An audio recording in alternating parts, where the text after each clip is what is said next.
Պարոն Մինասյան, խնդրում եմ զբաղեցեք ձեր տեղը, դահլիճում լռություն, պարոն Ռուբինյան, համեցեք, լռություն, պարոն Բագրատյան։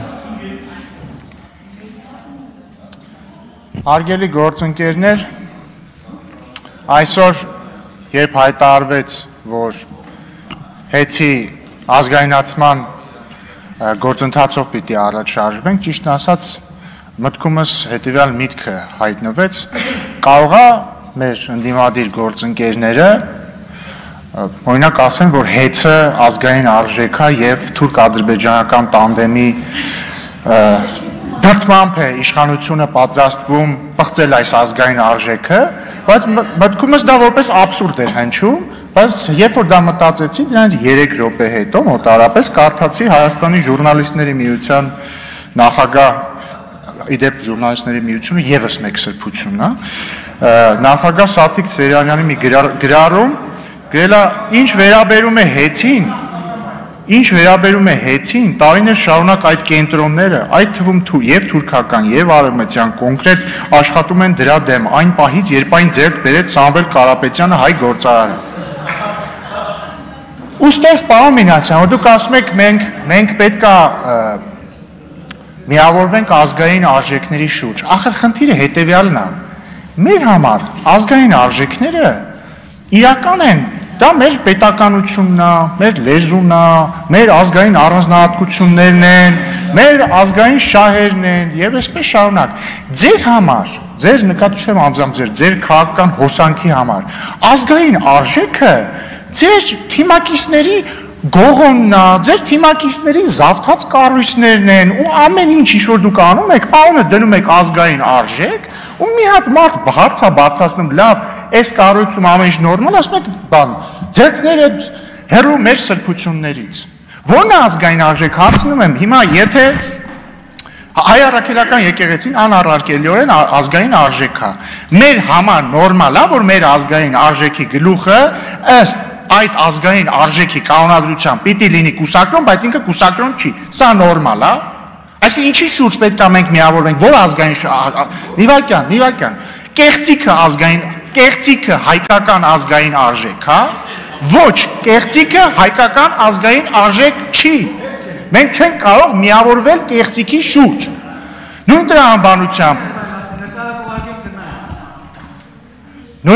Նույն տրամաբանությամբ, հարգելի գործընկերներ, եթե հեծում կա պրոբլեմ, ընդ որում ոնց որ թե անլուծելի պրոբլեմ, ուրեմն պետությունը կլուծի այդ պրոբլեմը, ինչքան էլ տարբեր ժուրնալիստների միություններ զավթած անձինք սա չանվանեն թուրք-ադրբեջանական տանդեմի եսիմինչ։ Հերիք է։ Հեսա կարող է վաղ ընդհանրապես Ադրբեջանի էլեկտրոցանցերի ղեկավարն էլ մի բան ասի, ձեզ մի պաստա, ասեք ըհը։ Հաջորդը մի հարց էլ տամ, էլի, ասում եք ազգային արժեքներ։ Հստակ հարց ունեմ եւ ակնկալում եմ պատասխան ընդդիմադիր խմբակցության ներկայացուցիչների կողմից։ Տեսեք, նկարագրում եմ իրավիճակ, երկու իրավիճակ։ Իրավիճակ 1. Հայ առաքելական եկեղեցու սրբազաններից մեկը, Վազգեն սրբազանը, մոտ 1 ամիս թե 2 ամիս առաջ հայտարարություն է անում։ Բացարձակ կարևոր չի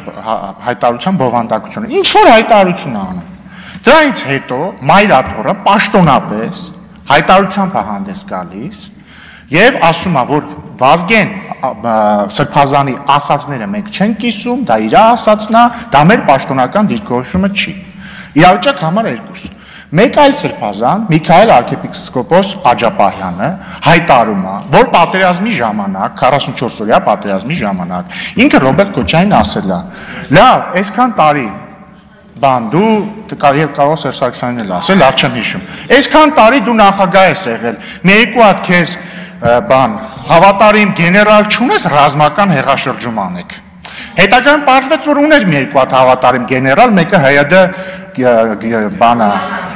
Գերագույն մարմնի չէ, մի խոսքով, ստեղի Հայաստանի, այո, Գերագույն մարմնի անդամ է ընտրվել, շնորհավորում եմ, բայց հարցը դա չի։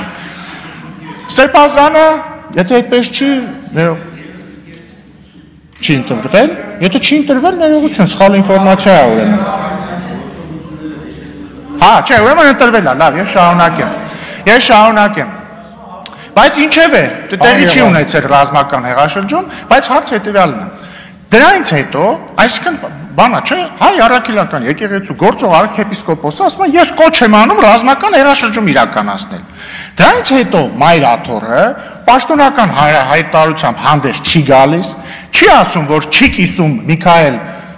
arczepiskopos Աջապահյանի հայտարարությունը, եւ այսքանը։ Հիմա հարց.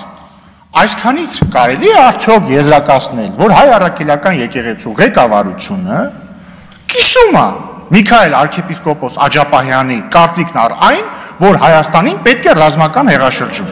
Եվ եթե այդպես է, խնդրում եմ, սիրելի պարոն Մինասյան, ձեր ելույթն ավարտեցիք նրանով, որ հայկական պետականությունն է ձեր արժեքը։ Այդ արժե համակարգի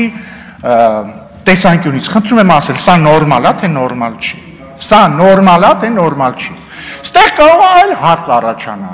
Բա լավ ժողովուրդ ջան, ձեր մոտ չի առաջանա, էլի այլ քաղաքացիների մոտ կարող է հարց առաջանա։ Բա լավ ժողովուրդ ջան, ինչ եք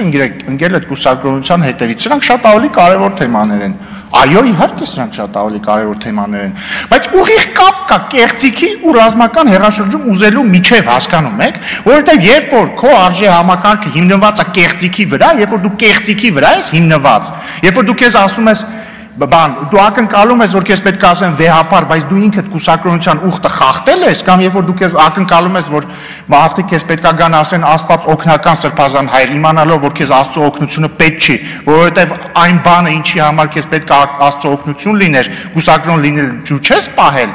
դու սկսում ես հակվել տարատեսակ բաների, օրինակ ռազմական հեղաշրջումներ ուզելու, սկսում ես հակվել նրան, որ լեգիտիմ բարձրացված հարցերը անվանես հարցակում եկեղեցու վրա եւ ազգային արժեքների դեմ։ Սկսում ես հակվել նրան, որ ինչ որ այլ երկրներից ինչ որ օլիգարխներ պետքա գան ու որոշեն իրանց ձևերով ինչ որ հարցեր լուծեն։ Ու սա շարունակ։ Էսա խնդրեմը։ Ես Քավլիցի, ես կողմ եմ, եկեք միավորվենք ազգային արժեքների շուրջ։ Իմ իմացած ազգային արժեքները հետևյալն են։ Հայաստանի Հանրապետությունը սրբություն է, անառարկելի սրբություն է, սակարկման ենթակա չի, Հայաստանի անկախությունը սակարկման ենթակա չի։ Կեղծիքը ազգային արժեք չի։ Եթե օրինակ նախագահ ունի մեր երկիրը կամ վարչապետ ունի, իրանք պետքա ընտրված լինեն լեգիտիմ արդար ընտրությունների միջոցով։ Այս հարցում Նիկոլ Փաշինյանը համաձայնեք կեղծիքի չի դիմել։ Եթե մեր եկեղեցին Եթե չէ, մեր եկեղեցին մեզ համար սրբություն է, այն պետք է ղեկավարի մարդ, որը իր տրված ուխտը պահել է։ Ես չեմ կարող ես կվիրավորեմ ինքս ինձ, եթե ես պաշտպանեմ կեղծիքը, ես չեմ կարող պաշտպանել կեղծիքը։ Կեղծիքը իմ արժեքը չի։